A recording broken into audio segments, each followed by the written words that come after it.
Bon, le tennis, mon dire, qui dit tennis, dit automatiquement la belle époque, les trois mousquetaires. Ah oui, tout à fait, indéniablement, hein. Les trois mousquetaires ont mis la barre très très haut, hein, pour le tennis national. Ça va être très très difficile quand un jour on est un joueur ou deux de leur niveau. Je dis bien difficile, mais pas impossible, parce que nous avons vu avec le corona, le Covid-19, rien n'est impossible au Maroc. Tout est possible. Donc, on va prendre. Il y a de l'espoir. Ça va être très difficile, très, très difficile, mais c'est pas impossible quand on voit les jeunes qui sont derrière. Et je disais, grâce aux trois mousquetaires, ben, le tennis en lui-même allait très, très bien au Maroc, hein. De toutes les Ouais. façons, les commerçants de chaussures, les marchands de terrain, les entraîneurs, la télévision. À l'époque, on avait, avec la télévision pendant 10 ans, parce que, si je me permets de le dire, j'ai travaillé pendant 10 ans à 2M, on a fait pratiquement le tour du monde en tournoi de tennis, parce que le tennis se portait bien. Et qui dit le tennis se portait bien, imaginez-vous, chaque semaine, on avait trois ambassadeurs du Maroc, on parlait du Maroc, comme à l'époque, on avait parlé de Saïd Aoueta, de Nawal Moutaoukil, de L'Grouj, etc.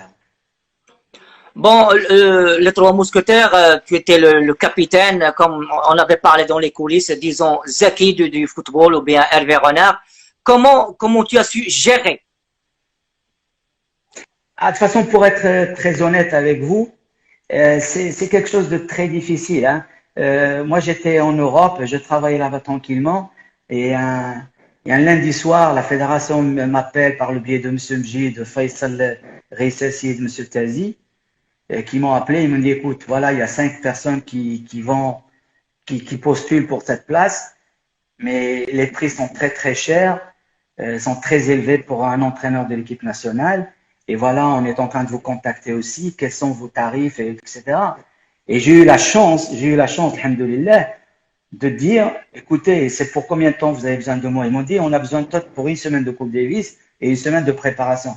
Bah, j'ai dit, écoutez, ça ne fera que 15 jours. Moi, je suis prêt à venir gratuitement. Pour moi, c'est un honneur de revenir donner un coup de main s'il le faut pour travailler avec l'équipe nationale. Et voilà, le jour où je suis arrivé en 93, 27 ans plus tard, je suis toujours au Maroc. Et Dieu merci.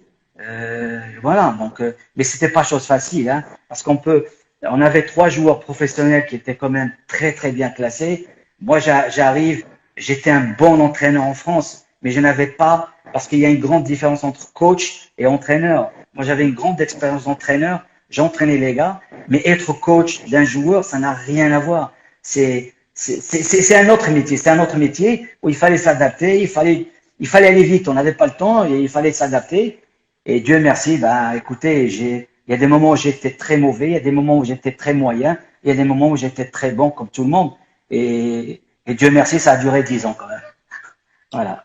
Bon, restons toujours chez les trois mousquetaires. Alors, on avait Younes, les qualités de Younes un petit peu, Arazi, Karim, comme ça, juste pour se rappeler. Oui, mon Oui, dieu. alors les trois mousquetaires, c'était des phénomènes de travail, hein. De toute façon, il n'y a rien sans le travail. Moi, je peux vous le dire. J'ai été les voir dans les grands tournois, j'ai été les voir dans les entraînements, je les ai eu en Coupe Davis. C'est des phénomènes de travail. Ils n'avaient qu'une chose, et c'est ça qui est très important, parce que cette émission de ce soir, j'aimerais bien qu'elle soit utile à tout le monde, pas juste parler, faire du journalisme, parce que quand on voit des joueurs comme ça, vous prenez Hicham Arazi, vous prenez Younes Einaoui, vous prenez Karim Alemi qui ont marqué le tennis de très haut niveau. Après, il y a eu des joueurs qui ont marqué le tennis de haut niveau. Il y a le très haut niveau, il y a le haut niveau et il y a le niveau professionnel. Donc eux, ils ont marqué le tennis de très haut niveau. Alors, les trois n'ont ni la même technique, ni la même tactique, ni la même morphologie. Et les trois ont réussi. Ça veut dire quoi? Ça veut dire que tu peux avoir un jeu à la Nadal, comme tu peux avoir un jeu à la Federer ou Djokovic, mais si tu ne travailles pas, tu n'y arriveras pas. Par contre, si tu travailles, eh ben, tu auras ta place. Parce que si on cherche juste à former des joueurs comme Federer, avec le jeu de Federer, un jeu très propre, soft, prise de balle très tôt, eh ben, on ne fera qu'un Federer.